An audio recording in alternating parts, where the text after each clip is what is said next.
Today we talk to Heavy Gus, a trio who have just released their debut album, Notions. Singer and songwriter Dorota, who also works as a marine scientist and as a new mother, is with us along with her partner Stelth, who you may also know as a member of the Lumineers. Ryan Dabrowski, the drummer, was also present, but due to technical difficulties, his contribution is not available.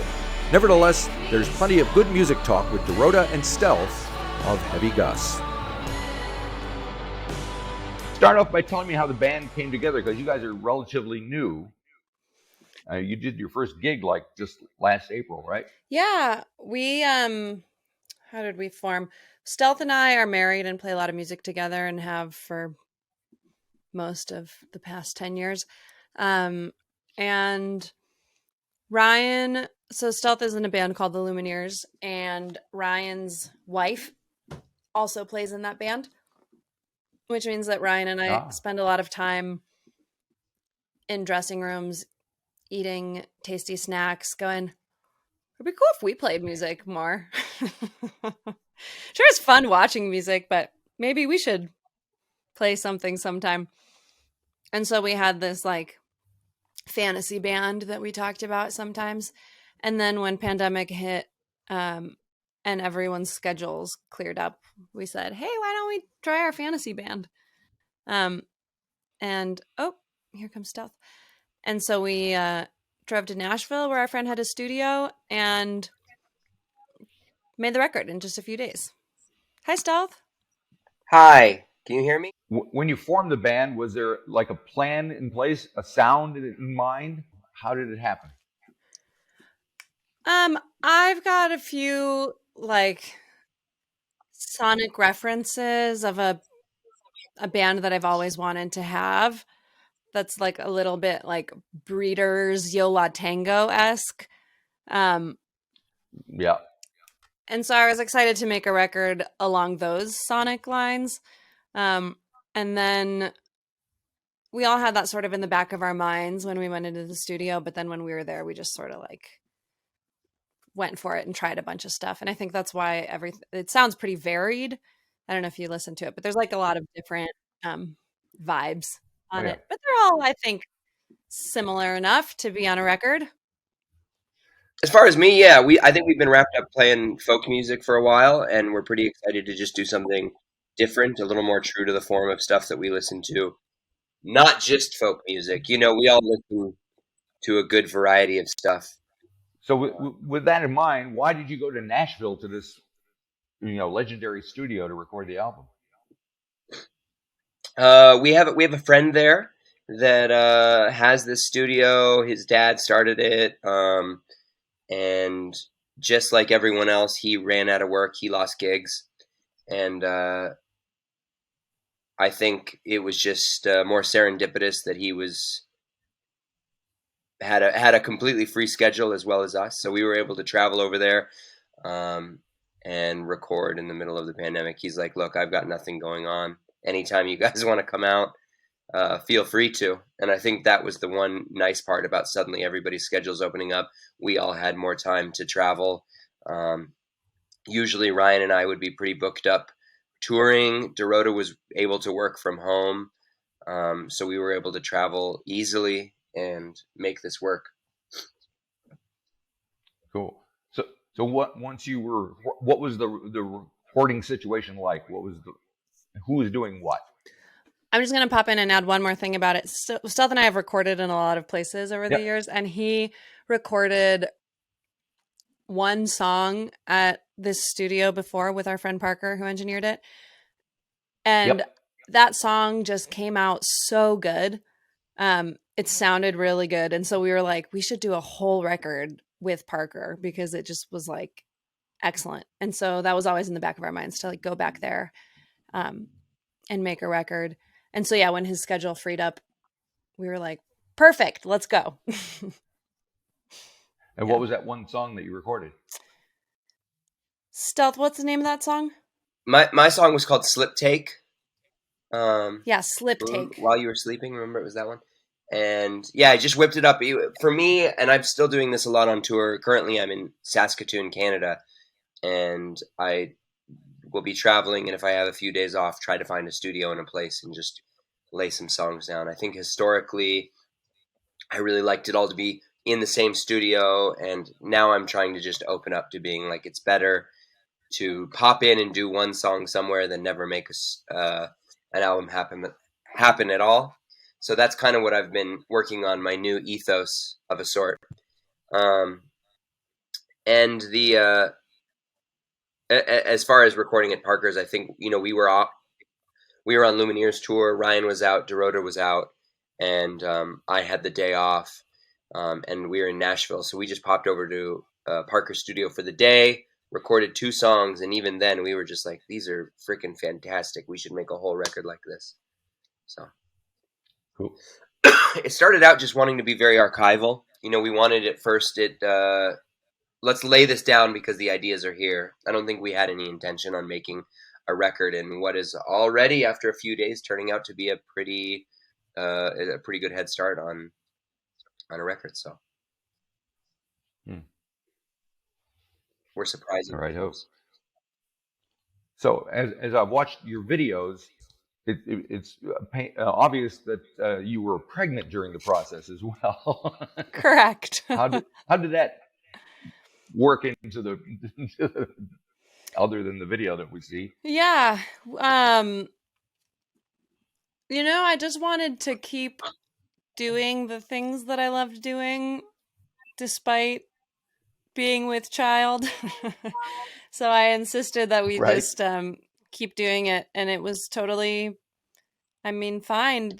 One of the videos was a little bit hard to record. You can't tell that I'm pregnant in it, but I'm pregnant in the video for Weird Sad Symbol, and there's like a part where they're dumping goo on me that was like a dairy concoction. That was pretty rough in terms of pregnancy nausea.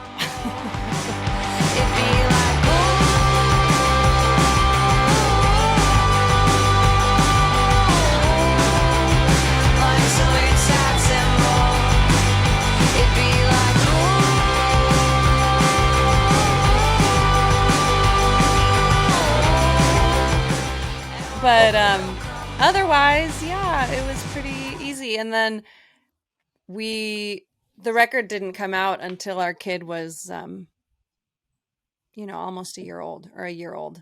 So we had plenty of time to hunker down at home during the pandemic, hang out with our kid. And now that he's bigger, we're going out and doing shows. But in general terms, in the videos, you kind of put yourself through quite a bit. You got yourself dumped. You're being pulled skateboarding by a horse. What's that all about?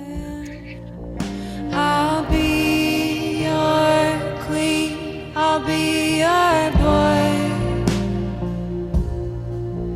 Just call me. Call me I'm generally just down to try whatever. The skateboarding with the horse, we just thought it would be fun to have a video where I was just skateboarding, getting pulled by all sorts of stuff. Just kind of like floating through the world in different ways. That was your idea, Stelth. You want to talk about it? Yeah, I was working on a ranch over the pandemic a bit and doing some, basically just shoveling horse crap. And, right. And got to know some people who were becoming more and more involved. Our friend Paula was working at this ranch with us. And I was like, just on a whim, like, would it be possible to do this video? Like, is this even safe? And people are kind of like, no, but let's just try it anyway. It's very Wild West where we live in Bishop. And I think that's the ethos of the town applied well to the video, where we were just like, let's try this. What about this? I remember when we were making the video to Weird Sad Symbol, and us masked band members are running around Dorota with rope, and a woman came up to check this weather instrument that we were parked near, and she looked over casually as we're tying Dorota up with rope in this field, and was like, okay. Yeah, as you do. And I thought that was that's pretty Bishop. People are just like, better mind my own business. We were like, I swear we're making a music video. He was like, whatever. So what can you tell me? You tell me about the video. Tell me about the song. Weird Sad Symbol? Weird Sad Symbol. I can't speak to it. I'm just the muse. Oh, the Weird Sad Symbol? No, go for it, Dorota. Weird Sad Symbol is sort of a song about just like there's chaos around you, which is sort of the idea behind the video. Like there's chaos around you and you just got to roll with it and power through. I wrote it when we were living in Santa Cruz and we were living in this like damp garage. It was like a pretty inconvenient situation. And it just felt like, I mean, it's funny because now there's just so much more chaos globally and in all the ways. But at the time it felt like we were surrounded by chaos and just had to like keep going. And so that's sort of what that song is about and why the video is what it is. All right. And there's also a song called "Still to Be" with a video. And is there a flute in there? I thought I heard it's the Led Zeppelin style mellotron flute. Just the fake flute, which is interesting because it's one of the instruments I play is flute. I should have just recorded it myself. When you get rolling, you never seem to slow down your train. The problems with our power are ingrained. You never seem to slow down your train. But I think we liked the idea of we spent so much time trying to figure out what second instrument we wanted in there. We were thinking trombone, trumpet, accordion, all these other things, and we settled on synth flute. I think the same. Yeah, at the beginning of Stairway to Heaven, those flutes that are happening are, I think, on the mellotron, and I think that was the idea. Even though it's obviously such a different vibe of song, but that like warbly, almost imperfect, perfect flute. Nice. And again, what can you tell me about the song itself? That one, I wrote. We were doing a lot of song circles and song prompts over the pandemic just to keep ourselves spry. And as you do. Still to Be. I really like the story. I mean, I've seen videos of it of eagles mating in air. I don't know if you've seen this in flight, where they're kind of twisting and pummeling and plummeting, and Dorota works. She'll work out in these kind of remote areas doing water science, water biology, and she was with all these well workers, and they're all stopped watching these eagles mate, and just thinking of these real rough dudes, these almost like not roughnecks, but just very big blue collar dudes, stopping for a moment and finding beauty in watching these two spiraling bald eagles twisting in the sky, and how just ultimately universally romantic that can be, and how rare it is, I guess, to see any animals mating, even though it's so maybe the most common thing of mammals, anything. So how beautiful of a thing it was. So a lot of those little vignettes in that song are kind of like sidestep love stories. Maybe not your first idea of a love story or a meet cute, but I think that was the root in a lot of those lyrics. All right. I found a lot of our lyrics. Dorota and I wrote a lot of them about each other and for each other, and it's interesting hearing how I would sing her voice out of my own lyrics. Does that make sense? Maybe like knowing she'll be singing, and what would I sing to me? It's like if you've ever given a gift to somebody that you know that you're going to get some good use out of. The classic example is, "Hey, honey, I got you this bowling ball." You know what I mean? But something like that. I mean, I remember bringing home a juicer for you, Dorota, and you're like, it's so much work to set up. And I was like, I'll just make us juice all the time. Perfect. I loved it. Like that. I love it. I think that's kind of how we were writing lyrics sometimes is that weird second version of intent, singing songs to myself by her from me. Anyway. Cool.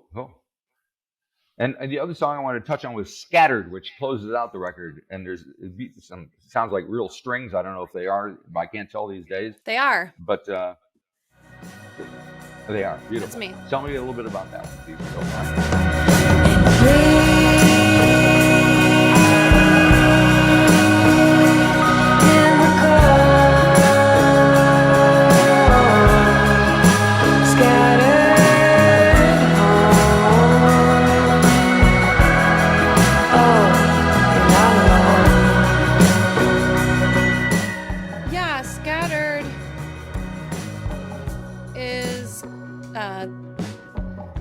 The verses are about some of the woes of a relationship, the troubles, and then the choruses are like a little relationship mantra,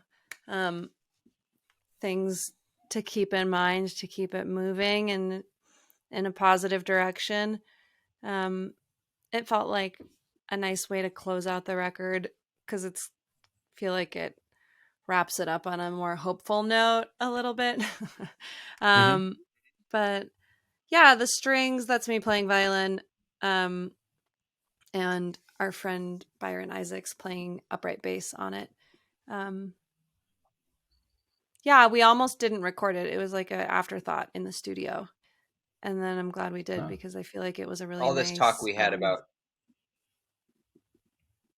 all this talk about not wanting to make a folk record, we still, I think, inevitably have those folk roots. And so to end it with a, excuse me, to end it with a folky acoustic song with violin and upright bass didn't feel so out of the norm for us. I think with all of our intention to make it as grungy and rock as we want, we still have that in there somewhere. So it's true to form. It's true to us. Yeah, well, tuck a little cool, soft. it doesn't sound like a folk record, right? And it sounds something in between, which is kind of cool. But sometimes I think about, do you remember that song "Time of Your Life" by Green Day? Oh yeah, with that long that was violin. Like it was a hit. It was huge, and it had acoustic guitar and violin, and Billie Joe Armstrong singing, and that was it. No drums. The drums never come in. Any pop song would have been like, "And here's the drop," you know what I mean? And they never did that, and I always really admired that. I think it's. I'm not saying I don't think this song. I don't think this song is our, graduation song for graduating classes for years to come. But I think there's something to that. The courage that it takes to put such a stripped down song on an album full of rock hits. So. Yeah. Hits. So how does all this stuff translate live? You did your first gig, where was it, in Colorado, I think, in April? What was that like? Yeah, so we recorded the record with the three of us and then a couple other friends, and then we were able to, add layers of things on top like you do, studio time. And then we didn't start playing live until after the record was done, so then we had to decide what comes out in the live show. Right. And so we've tried a few different things. What we're doing now is playing just as a 3-piece, me, Stelth, and Ryan. I play bass, Stelth plays guitar, Ryan plays drums. And it's like it's like a slightly stripped down version of what's on the record, but it feels like it gets rockin'.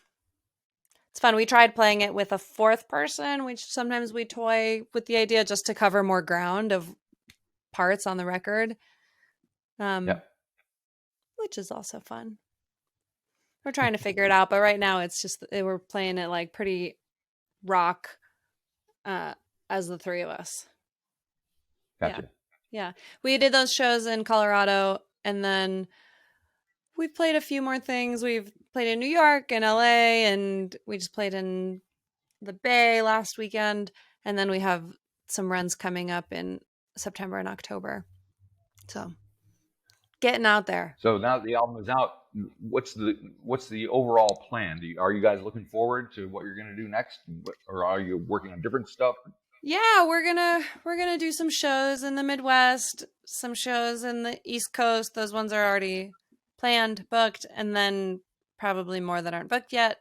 Hoping to tour this record a bit, and then make another one when we're bored of touring. Cool. Yeah, we had a really fun, easy time making it. It just felt really like fluid and natural, and so Stelth and I just have like piles and piles of songs. So Right. yeah, we'll make another one. Piles of songs. We were trying to talk to like the label and the management and all this. We're like, okay, we're ready to record a new record, and they're like, oh no, that's not how this works. You're Like, going to maybe be wait playing these songs for the next 10 years. And then we'll talk about it. I mean, my experience with the Lumineers, I remember we were playing our first late night TV spot, and Right. we were like, I know Ho Hey's the hit, but we really like this song Dead Sea. What was it? Craig Ferguson, I think. And they were like, so we were like, maybe we should play this one just to show our like diversity. And the label was like, oh, no, that's not how this works. You're going to play Ho Hey, or you're not going to be on the show. And we're like, oh. And then the next 10 TV spots that we did was playing Ho Hey. Right. And we didn't realize that until about 4 years in, that that was going to be our, the legacy for those 4 years. And luckily we're finally branching out of that. People are knowing us for other songs. And but that thing, I think, has traumatized me personally in a way where I'm like, we got to make sure we get out of the gates on the right foot. Right. As we start, putting singles out and et cetera like that, it's hard to say, this is the single, this is the one. And obviously it's not the same scale, but it's still very similar to, this is a song you'll be playing for hundreds and thousands of times from here on out. Make sure you love it enough.